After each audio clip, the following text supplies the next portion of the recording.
Oh yeah, it's the weekend, and you know what that means. It's time for Pixels and Bits on the Overshield.com with your hosts, Corey, Manny, and Tommy. And now, broadcasting from planet Earth, it's time for Pixels and Bits.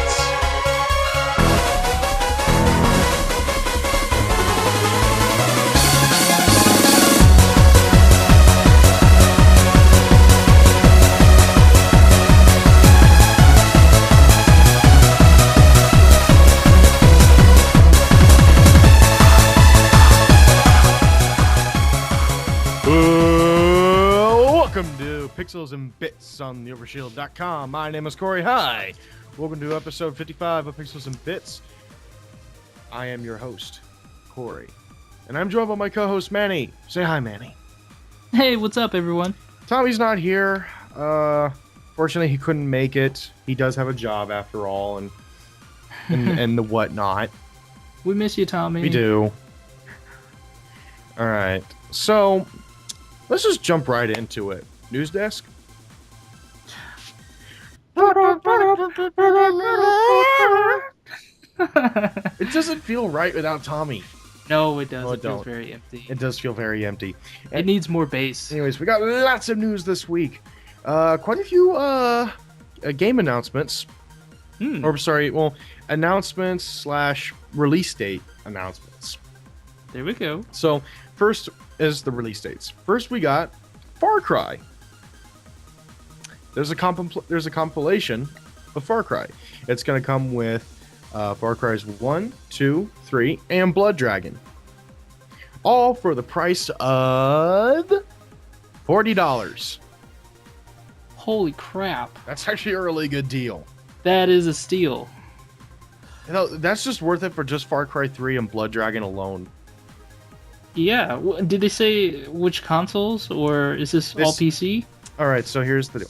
The bundle releases in February 11th in the States and 14th everywhere else on the Xbox 360, PS3, and PC.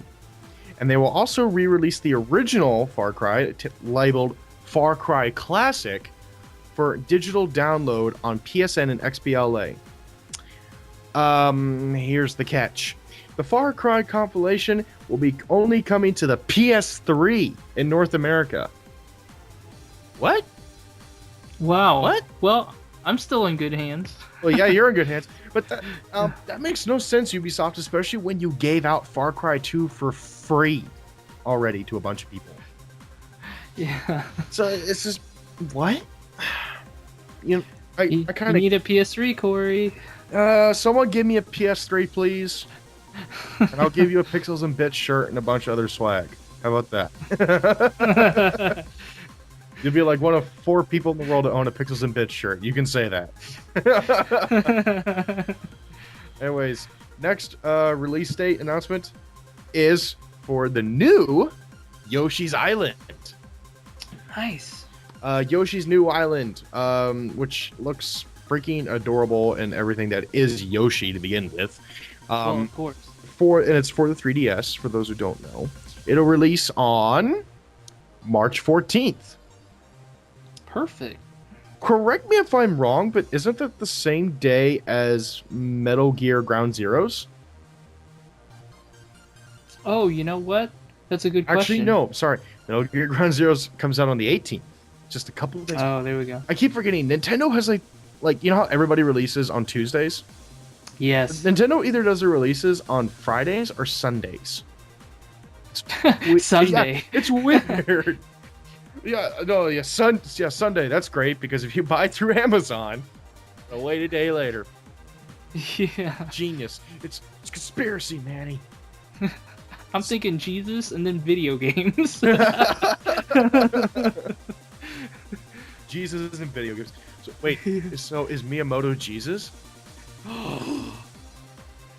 No, he's not. He's not. Yeah.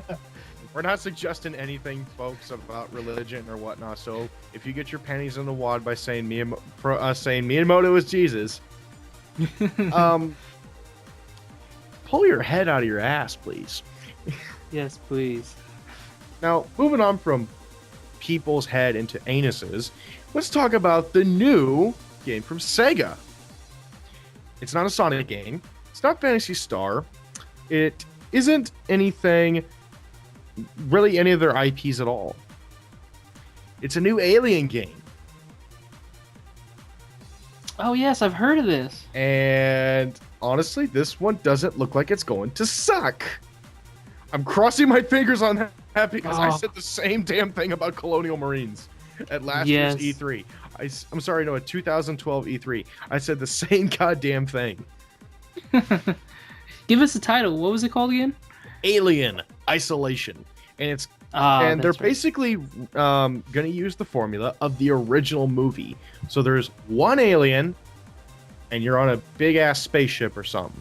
They haven't really said what the environment is, but it's space, obviously. But here's the interesting thing: the developer came out and said that the game will have no multiplayer component of any kind. It is a single player experience, and because they're designing the alien to be as creepy as freaking possible. Nice. So literally, they're literally making a survival horror game in the Alien universe. This is what Aliens Colonial Marines should have been in the first place.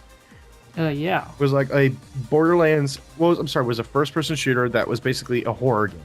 That would have been amazing. Now, I have no idea. I have no idea if this is a first-person game or a third-person game. I actually haven't even seen the trailer yet. Unfortunately, because like this announcement literally came out like yesterday, and unfortunately, I haven't had too much free time. But just from the screenshots alone and the premise and everything, I might play the shit out of this. I don't know. I just don't want to set us up for failure, Corey. No, I've definitely been a sucker for hype trailers and everything. I was a sucker for Aliens, yes, and I was a sucker for, of course, Duke Nukem Forever. Which, to make it even worse for myself, I bought the $100 limited edition too. Yes. Yeah, so I'm like one of the few idiots that happens. But this looks really, really good. And fun fact, this is being made by you may know this developer, man. You ever heard of a little developer called Creative Assembly? Yeah. They're making it.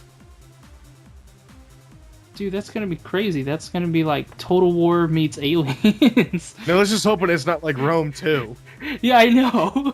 I crack shit up every time I watch like the glitch videos and you see the ship sailing into the land, attacking everything. It's just got like this epic music behind it. I lose my shit every time. Now, for the last game announcement, this one I think is the most interesting one, and I think this is the one that should get everybody's attention. Now, there is you ever heard of a studio called Turtle Rock? Yeah. Well, they're making a new game, and it's being made by the creators of Left 4 Dead. Oh, okay. And it's called Evolve.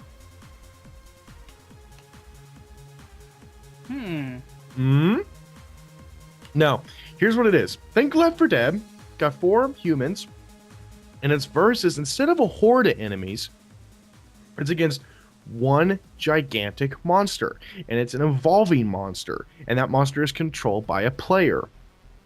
The monster, dubbed the Goliath, has a variety of abilities that basically become more diverse as it evolves. While the 4 humans have to fight off the local wildlife, the Goliath will consume the wildlife in order to evolve. Missions are objective-based, but either team can win by eliminating each other, though the humans will respawn every 2 minutes, so you need to kill all 4 at once for the monster to win the game. And I'm kind of sold on this already. This design idea sounds really freaking cool. Yeah, there better be a lot of evolving, otherwise I could see how it might get old for some people. Or there has to be like a lot of different levels, a lot of different monsters or whatever. Yeah, but you know what? If it's being done by the guys who made Left 4 Dead, I would think, like, even if it's kind of like there's like, okay, like the original Left 4 Dead, like 5 maps, not a lot of Right. gameplay, not a lot of enemy variety, I'd still be cool with it because when it comes down to it, gameplay counts. Yeah. And if the gameplay is fun, I would feel I'll like this game. Yeah. And who am I to talk? I played the hell out of Dynasty Warriors, True. so. Andy is like the biggest fanboy of Dynasty Warriors, and I don't get it. I really don't get it, but whatever. It's like adding bacon bits to your meal. You can't go wrong to it. All right, now moving on. We're gonna talk about Hitman. I actually liked the last Hitman game, Hitman Absolution. Even though I'm not a big fan of the Hitman games and whatnot, I actually rather liked it. 7 out of 10. Now, Really? yes, I thought it was a good game. Now, there's a rumor going around that the new next-gen Hitman title has been canceled by Square Enix. Surprise! You were doing so good, and as soon as you dug yourself, as soon as you started, you were almost done digging yourself out of the hole. As soon as you were done releasing Final Fantasy Lightning Returns, you would have been digging yourself out of the hole. And then you said this, and you just dug a foot deeper.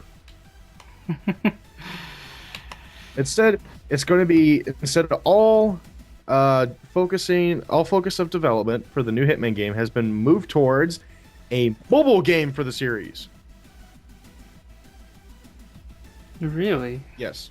Now, to be precise, this is not anything confirmed from Square Enix. This is a leak from someone who on their LinkedIn profile and everything claims to work with Square Enix. I don't know. Could be someone trolling. They said that according to some of the details even leaked about the game, they said the next gen Hitman game would have been like Absolution. It would have been another reimagining of the series. Unfortunately, it would have contained a microtransaction system. Maybe it's better that this game was never made. Yeah. Now, we're going to move away from Square Enix and we're going to talk about our favorite publisher. EA? EA. Of course. Now, remember how a few weeks back we talked about Code Wars? Oh, yeah. Basically, EA made the rule saying that they owned everything. Mm-hmm. And you couldn't make a dime. Mm-hmm. They rewrote that. Basically, after facing a huge amount of scrutiny, they decided to rewrite the rule book, and the new conditions make it clear as possible the company has no intention or legal right to seize ownership of the game or app ideas created by the participants. Good, because he never did in the first place. That'd be a hell of a way to win, too. Oh, guess what? You won, and we steal your idea. Exactly. There, you don't make a dime. Get the fuck out. Yeah. It's a good resume builder, kid.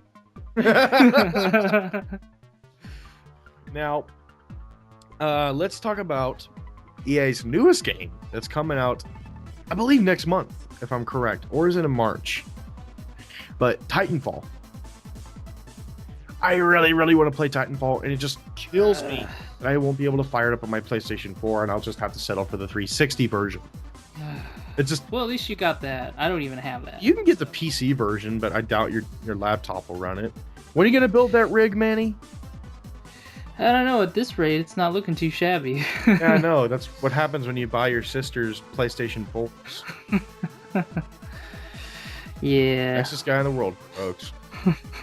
Now, Respawn Entertainment has confirmed a new little piece of information about Titanfall, and that matches are capped at 12 players. That may be kind of a good thing, especially have Titans running around the map. Now, here's the thing, though. This is, it's more or less of a technical thing than more an idea for, it's a balancing thing. Teams are actually a lot larger than that, but they're populated with an additional 6 AI characters on each team. So actually, the battles are 12v12, but only half of the team is actually human. The other half are AIs. I don't know about that. I mean, if like the as in, AIs like, are like that really, being really fun. good. I'd be Yeah, cool with. yeah. But I mean, it's just like it's like stand there and fire, fire, fire. Oh, cool, free kill. I mean, just seriously. But now, funny thing is that both the players and the AI have access to the Titans. Ooh, interesting. Now, it'll launch on March 11th with the 12-player cap. But according to Vince Zampella, the head of the studio, the availability of more features like modding will be evaluated after launch. And they said maybe they might have a player count bump in there. But they said one of the big reasons that they capped it was because of the fiasco Battlefield 4 had. Oh yeah. Which makes a lot of sense if you're stressing your servers. Mm-hmm. But speaking of modding, wouldn't that be so cool that someone made like a Gundam mod? oh, That would be wicked, dude. Or an Evangelion mod. Yes. Ooh, I would That be a would be very badass. happy man. Yeah. And if they made it free. Well, that's usually what mods are. But... I mean, like, I love mods. My absolute favorite mods are definitely with shooters, but also like Skyrim and stuff like that. The stuff you can do with modding is amazing. Hey, PC Master Race, folks. Which, by the way, speaking of Elder Scrolls, I'm literally before we started this podcast, I just finished downloading the Elder Scrolls Online. I was very tempted to say, "Hey, Manny, can we put this off a couple hours?" and just come up with some bullshit reason.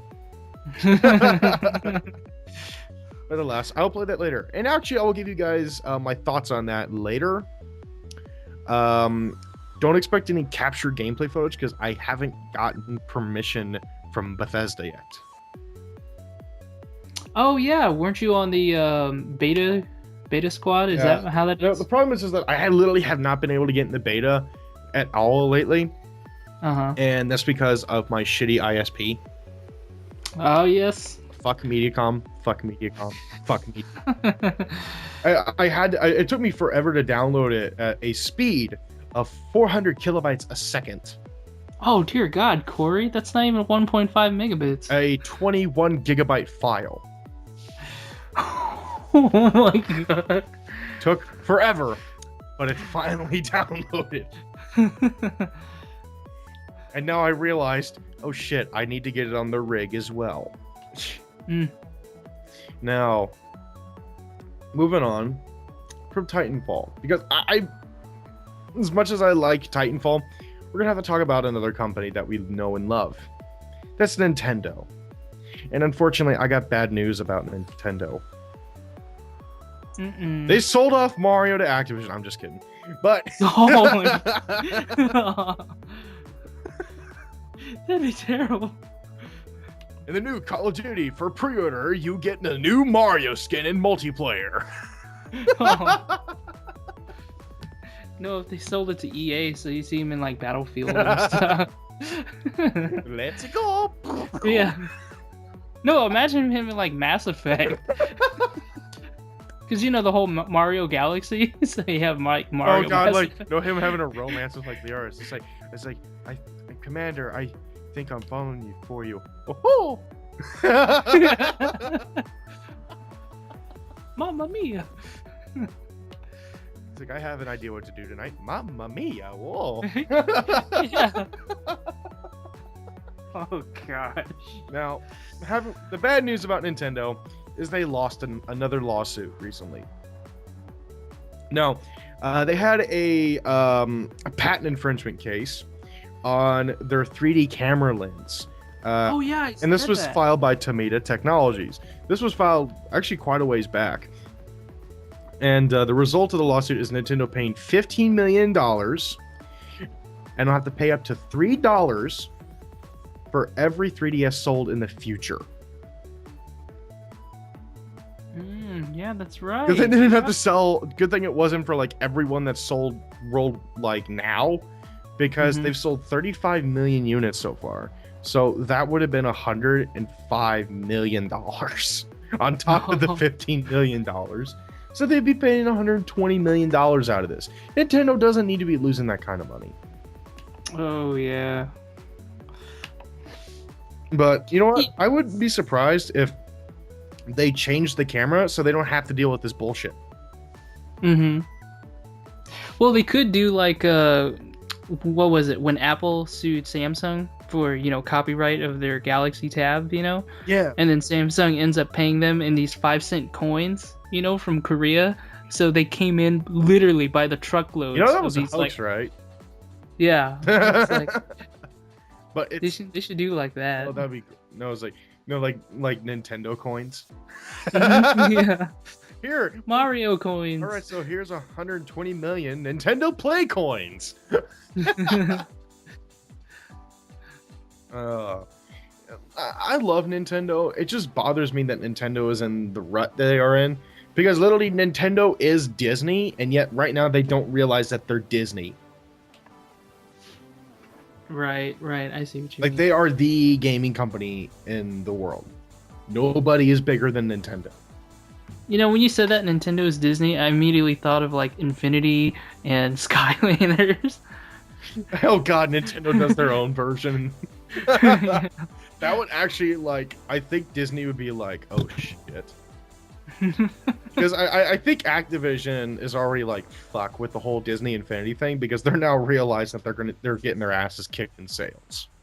Yeah. When really Skylanders, Blizzard, and Call of Duty is all that's holding them up. Yeah. Now, we're going to move on from Nintendo and talk about one of our very favorite companies that loves to tease people. And that is Valve. Oh, Valve. Oh, Gabe Newell. You and your amazing price drops. Now, for those who don't know, Steam sale joke. But in an interview with the Washington Post, Gabe Newell had this to say. When we started out, we were a single-player video game company. It could have been really successful just doing Half-Life sequel after Half-Life sequel. But collectively said, let's try to make a multiplayer game, even though there's never been a commercial successful multiplayer game. And this is what they said years and years ago. I mean, yeah. Yeah, because that last statement isn't true now. Yeah. Uh, It's like, what were you smoking? he said that they basically they chose to make multiplayer experiences rather than making the new Half-Life game. They said that they didn't choose this route. They could actually have multiple Half-Life games by now. New ones. Well, yeah. But they chose to do the new Counter-Strike. They chose to do Dota. And they chose Left 4 Dead. They chose those. Now, here's the thing. I get that, Gabe. But you gotta listen to your fucking fans. I'm sorry. When the demand is there, you're insane to overlook it. I mean, it's not as asinine as Square Enix saying, oh, we can't do Final Fantasy VII Remake, even though the market is totally there. It's just not possible. That's pretty asinine, but I love Gabe Newell, but just please make Half-Life 3 already. Just say something. Just show a piece of concept art like you did 5 years ago. Something. So that we're not dreaming at night and crying ourselves to sleep about it. Because I know Manny does. Not really. No. No, he cries in his sleep about the Dynasty Warriors games that don't get localized here. Yeah. Now, speaking of Valve, we're going to talk about the Steam machines, and they've been revealed.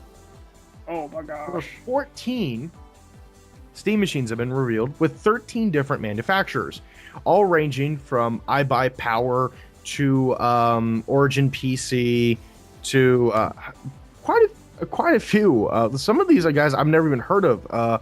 Most of them make just PC equipment like Gigabit and stuff like that. But I'm interested. But here's the problem. Is there a Mad Catz version? Well, here's the problem. I think they priced it too high. The machines are running at least an i5 processor with an 8 gigabytes of RAM in it. They all have decent graphics cards, and some have solid state hard drives. But here's my problem. You know what the price range is? No, I don't. $500, which I already think is way too high because that's essentially an Xbox One, to $6,000. Who in the world pays $6,000 for an i5? I said at least an i5. Yeah. I mean, if I'm paying $6,000, they better throw in like a 100 core i32 or something like that. Yeah. Which, fun fact, Manny, since we're tech guys, you know the Nvidia just debuted like their new like 190 core processor, right? No, I didn't know that. Yeah, That is crazy. that is like absolutely insane. Like, what would you need? Why would you that need much? that much power? Yeah. This is like I can Unless- see like some PC elitist just get it. He's like, the world is mine, as he's like looking at Steam and everything. Unless you're gonna like, every game bows before me. unless you're gonna like pilot, Mecha Godzilla. I don't see any The reason thing is, for that. I've seen PCs with ridiculous builds. I mean, I saw a build where a guy had 4 NVIDIA Titan cards. He had 4-way SLI between Titan cards. That's ridiculous. I think he literally had roughly, I want to say like 16 gigabytes of video memory. Jeez. For those who don't know tech lingo, it's all right. Me and Manny are just having an inner conversation here. But I'm gonna say this though: the Steam machines, some of them look very aesthetically pleasing, which I expect no less. Especially the Gigabit one, which is basically just a small little box with 2 USB 3.0s and a headset jack in it, and that's it. And it runs a Core i7 in it. But the problem, There you go. the graphics card is Intel, so it's gonna be shit. Mhm. But I don't know. A lot of the prices haven't been named yet, but yeah, there's a lot of Steam machines to choose from. So if you got a shit ton of money to spend on something that isn't really a PC, here you go. I'm sorry, but like I think Valve had a prime opportunity with this, and they just fucked it up big time. Well, we'll see. I don't know. Valve is freaking geniuses because like I remember when Steam came out, everybody hated it. I hated it. And yet now everybody freaking loves it 10 years later. Valve is like a magic crystal ball that everybody basically says like, hey, do you think if we release this idea, people like it? No, they won't like it, but they'll come to like it. Mm-hmm. Well, it kind of actually reminds me of like when MP3 players first came out. A lot of people were like, well, wait a second, you actually convert your music to digital form and then put it on this little machine? Yeah. And it's not on a disc? And it's supposedly inferior quality? Yeah. And now look at us. It's like, CDs? Are you kidding? Though you and me are DJs, so we don't settle for MP3s. No. But we do settle for pirated music. It's not. piracy, we do not condone Yeah. it. Now, let's move on to our favorite Japanese company. Manny, you know who I'm talking about. The company that just can't get their heads out of their asses, no matter how hard they pull. That's right, people. Capcom. Oh. Now, if you've been a fan of the Resident Evil franchise, especially in its more earlier days when it was purely a survival horror game, just basically pre-Resident Evil 5, you're probably an old fogey who just doesn't get it anymore. Or that's what Capcom seems to think. Yeah. Capcom stated that they believe that the core Resident Evil fan base is growing too old. Whoa. Yes. According to a recent posting on Capcom's official investor relations website, company executives feel those who have been playing the series since its inceptions are now a bunch of 30, 40-somethings that are likely to grow away from gaming at any given time. Their solution? To make the series hip and trendy for the young people. Fuck you, fuck you, fuck you, fuck you, fuck you. So we're gonna throw in a spice of Call of Duty and Exactly. yeah, a good helping of that. Why? Everybody loves Call of Duty. Why doesn't everybody love this? God. All right. So, how did Capcom go about into making anything for younger demographics? The examples that they mentioned in the posting are basically the collaboration between the company and popular Japanese fashion brands. I'm serious here. And Resident Evil themed restaurant that opened up and shop in Tokyo. Examples of Capcom's youth outreach outside of Japan include the Halloween Horror Nights Haunted House and stuff like that, and the Resident Evil franchise. So basically, they're trying to just like do any way they can to get Resident Evil in people's faces in ways that they'll like it. Start advertising with McDonald's. Does anybody know integrity anymore? They're selling out, Corey. They're selling out. Oh, no wonder Shinji Mikami left these assholes. I bet when the Evil Within comes out and it sells a shit ton of units, which I mean shit ton, I mean like 5 million or more. I'm gonna say Evil Within's gonna outsell Resident Evil 6, which sold 5.5 million copies. And when it does, Capcom's gonna realize how fucking stupid they were. Now, now that I think about it, I don't think Capcom will have enough money to even put out another Resident Evil game. Because remember, we reported a couple months back that Capcom themselves reported, "Hey, we're kind of broke." I mean, they basically pulled a THQ. Is what happened. They tried to appeal to way too many people. Yeah. So, and they're trying to appeal on just a, well, not, I wouldn't say too many people. They're trying to appeal to too many in a certain demographic and basically ignoring all their other demographics. Yeah, it's not looking too good for Dragon's Dogma 2.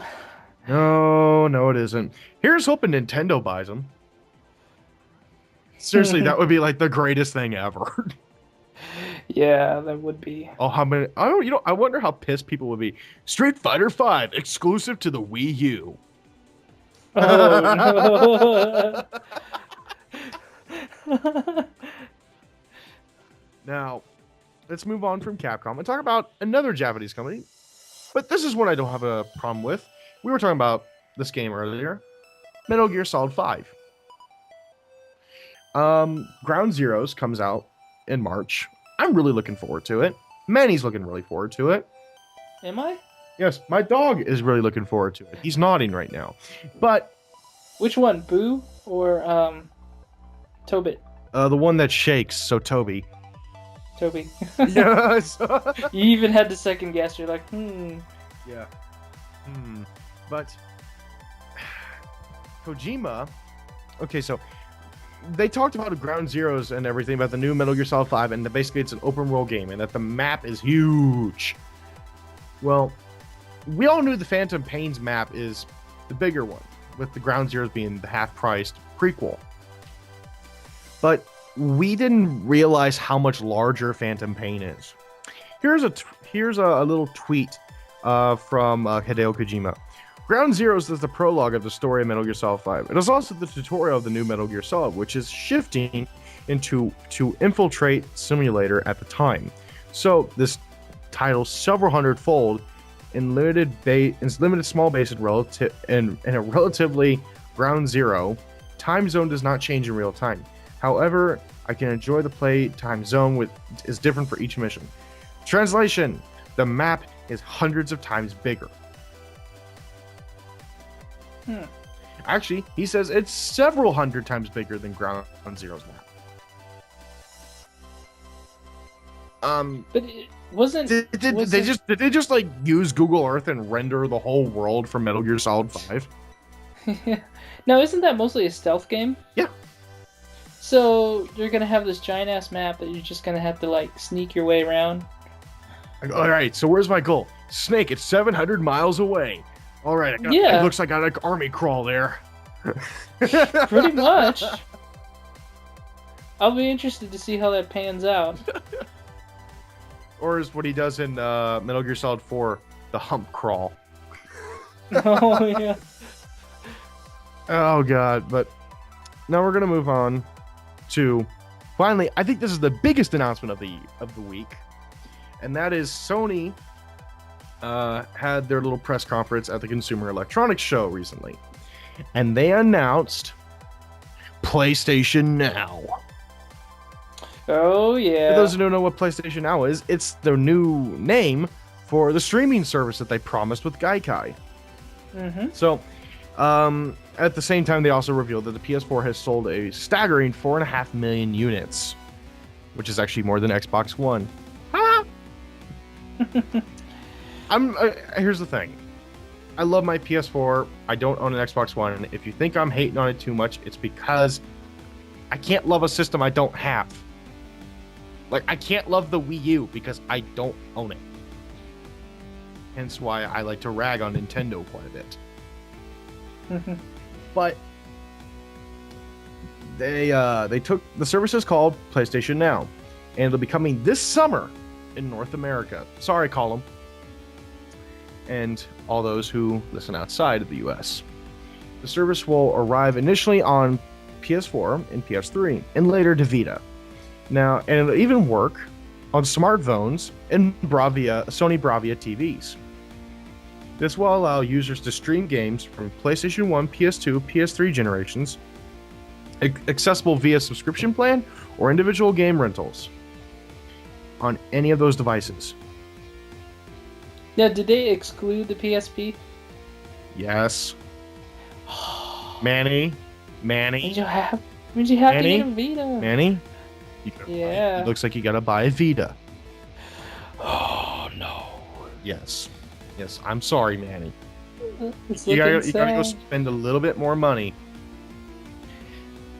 I can't do it, Corey. Manny just cannot do it. I can't do it, guys. I'll tell you what, like the first thing when that comes out, the first games I'm playing is like Kingdom Hearts HD Remix, Ni no Kuni, The Last of Us. I mean, Yep. pretty Journey, like every exclusive that I missed, essentially.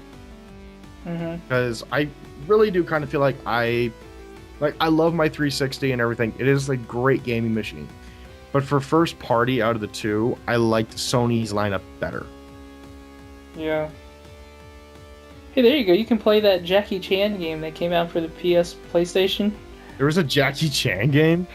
Yeah, don't you? You know did you why am never I not play it? surprised? I mean, if there's a game about Shaquille O'Neal with martial arts, then there's a Jackie Chan fighting game. Oh man, that game was epic, dude. Was it? Yeah, it was good times. Was there a scene where he nearly got drank himself to death and fought people? You know, now that I think about it, I'm not sure, but it was, the stereotypical Jackie Chan movie where he moves in with his uncle, and his uncle owns a restaurant. And then his uncle gets attacked. killed, and I must avenge my uncle. The Yeah. typical Chinese movie bullshit. Essentially. Oh well. Anyways, that is the end of the Overshield News Desk, and it's time to move on to middle segments. Which, what is it? Well, since this is our first podcast of the new year, let's talk about New Year's resolutions. We're going to make gaming resolutions, and then I'm going to put out a resolution that the industry should make. So, my gaming resolution, definitely to, what's the best way to put this? To buy, I wouldn't say buy all the consoles, but be much more open-minded with consoles. I used to be such a Sony hater, and now Corey. Literally 2-3 years ago, I was one of those guys that would watch E3 and just be like, screw up Sony, screw up, because I was such a fucking fanboy. Now I'm not that bad with Xbox. Yeah, I know. I was really freaking bad with Sony for a long time. But now I hate to say this term, my eyes are opened. Of the error of my ways. But so yeah, it's to be a much more open-minded gamer. Like I used to write off a lot of indie games and stuff like that. Now that I've been playing a lot of indie games and different variety of games, I see that I have missed out on quite a bit. I'm trying to think of an indie game that I really like skipped on for a long time. Oh, I skipped out on Explosion Man for a really long time because I thought the premise was stupid. Quite a few other games. I'm actually really proud of myself as a Zelda fan to finally play Majora's Mask because I ignored it for a really long time because I thought the time mechanic was stupid. Now I see that it is, well, it's not stupid, but it can be frustrating at times. Now, did you ever play Twilight Princess? Yes, I have. What'd you think about the wolf mechanic? To me, that killed it. I And wouldn't not say in a good way. killed it. It's just, I mean, that's my reaction to it. It's just, Like, it wasn't anything I liked, but it wasn't anything I, like, hated. Oh, yeah. I was just, like, so indifferent to it. So I was like, oh, I'm a wolf again. Gotta go through this. Oh, that's a lot better than me. I'm like, God damn it, I'm the wolf again? Now, Manny, what is your resolution? Oh, man, that's a good question. But it's gotta be game related, though. So, let me think here. I don't know. Kind of like you. I kind of need to branch out. Probably more so with the indie games, just because I usually don't play so many of them. In terms of ones in mind, I'd have to do my research because again, I really don't play too many indie games. Did you download lately the Don't Starve? No, I didn't. It's a freebie. It can't for I know. PS4. Yeah. I know. I downloaded DMC though, but yeah, no, I didn't download Don't Starve. So yeah, I would probably say that would be my video game resolution is definitely become more knowledgeable of indie games because it's the one genre I don't dive into. Especially if they're free. It's like, holy cow, what am I doing? Now, here's my New Year's resolution for the industry. This is my recommendation for what the industry should do. And I think you might like this one, Manny. There needs to be less games where time has to be paid for. What I mean is, I hate it when there's a free-to-play game and you play it for a while and it says, oh, you don't have certain resources or you can't play or do this right now. You have to wait and come back later. But if you pay this and get so many certain resources, you can do that now and basically pay to advance your way through the game. I want less of that because it is a stupid, greedy feature. It is a shit game design. It is it literally just that one inclusion into the game. I would knock your game down an entire 3 points if someone did that. And it's so freaking frustrating, especially with Facebook. I mean, there's so many other ways to make money through it, but instead charging for people's time. Instead, they should be paying me. Well, you know me, I hate it is when those noobs show up with like level 50 gear. That's like, oh, exactly. Dude, the pay to win, the whole pay to win. Yeah. Yes. I'm not necessarily aiming at pay to win, even because I think everybody's kind of realizing how dumb that is and is kind of backing away from it. I'm talking about like pay for advancement or like pay to get or to get more experience quicker, or like, okay, a great example of this is Hawken. I love Hawken. It's one of my favorite free-to-play games ever made. But this is a really big but I hate the fact to get a new mech, you either have to literally play matches and farm for dozens and dozens of hours, or you pay $10 and then you get to unlock it. Huh. Welcome to PlanetSide. Well, the thing with PlanetSide is that, like, the guns aren't different. Like, yeah. I mean, they're not like stronger or anything. They're just different guns. So I have much less of an incentive to buy them. Hawken, however, locks away classes Because every mech is different. It's a different kind of class. So literally, to access a class, you have to either grind forever in the shit class or pay. Yeah, I know what you mean. That's horrible. That's a horrible way for game design. No, I liked how they kind of charge for aesthetic things. Like, hey, you want to make your mech look cool or have cool paint designs? Got to pay up for that. I get that. That's a really clever way. That's a good, clever way to charge people for a free-to-play game without actually interfering with the gameplay. But when you charge for people to advance into a game quickly, to basically pay to win in a sense, but more for time than anything, that just ruins the game, and it makes people less. It gives people less incentive to play your game any further. Like I'm probably the only person I know that still plays Hawken every now and then. Everybody I know tried Hawken and they got pissed when they couldn't use any of the other mechs without paying money. So, yes, that is the New Year's resolution I think the gaming industry should have. Is fine. Is if they're gonna do microtransactions, do it smart. And not in a way that takes advantage of the customer's time or their experience. So there you go. I like that. Now, we would move on to people doing stupid shit, but alas, Tommy is not here. So, I guess we just go on to shout-outs. Cool. My shout-out, I got 2 shout-outs. First shout-out, for those who don't know me on Facebook and everything, recently my family and I, my mother and I, we won a trip to like one of those Facebook sweepstakes where like you just, hey, like our page and you're entered to win or something like that. Those things are real. We actually won a contest and we got flown out to New York City on New Year's Eve, hotel paid for, limousine service, access to like this fucking fancy private party where it was like $500 a person to get in just for standing. Like a table, like literally a table was like $6,000 to get a table. One that sees the Empire State Building, $6,000. Jeez Louise.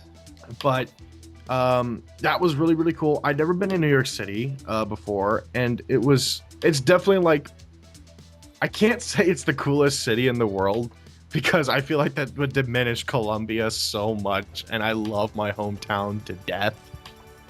Oh, you can be honest, dude. But it literally like New York City, like as a tourist thing, and when I like, so if I like had a week to spend, I would spend it in New York City because that was fun. Is everything freaking expensive? You bet it is. I think it was literally like almost I think it was between about $85 a head to go to the top of the Empire State Building. It was expensive. So if you're going to go to New York City, bring a wad of cash with you. Or actually, don't bring a wad of cash. Put it on the card because someone might mug you.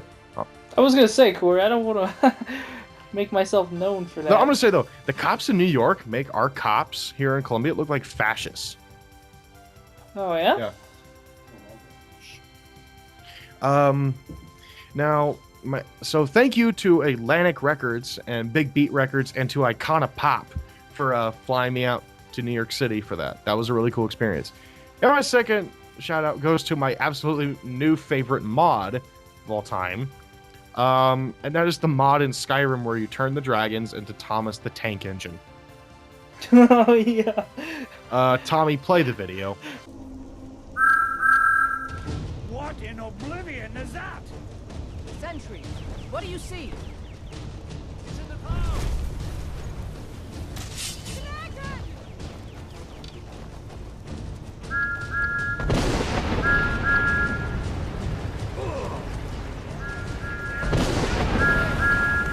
Guards, get the townspeople to safety. But the less anything.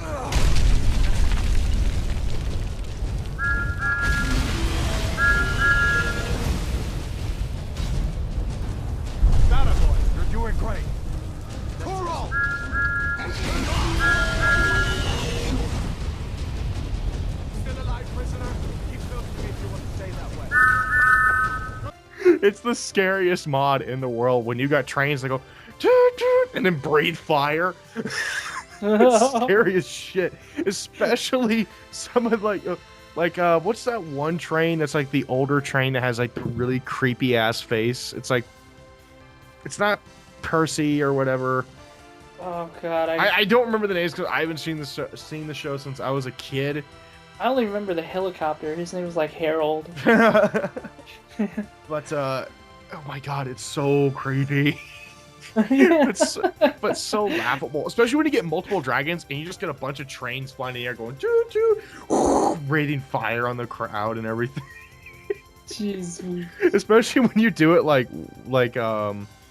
oh, what's that one town? It's like Whitehorse or something like that. I remember, especially when you do it in a major city, it's hilarious. Manny, what's your shout out?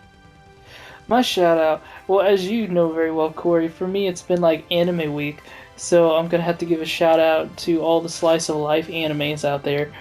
Manny is our resident otaku, folks. Hey, you are too, buddy. True. I'm not the only one in this. I can't hog all the limelight on that. No, true. So, and I'm sure Tommy watches a good fair share of anime. At least I thought he did. I don't know. I think he does. Yeah. Well, we'll find out next time.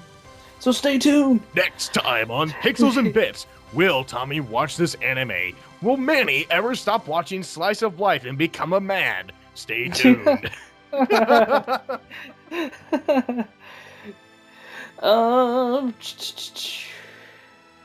No, man. I guess my shout out would go to that, and that's about it. Well, you're not gonna. You could shout out your dog too, or something. I've done that. I've actually done that on one of these Pixels and Bits. I'm pretty sure I gave a shout out to my dog Boo. Mm-hmm. I'm pretty sure I did that, but whatever. That is the end of episode 55 of Pixels and Bits on the Overshield.com. My name is Corey, And I'm Manny. and we'll see you all next time, folks. See ya. Good night.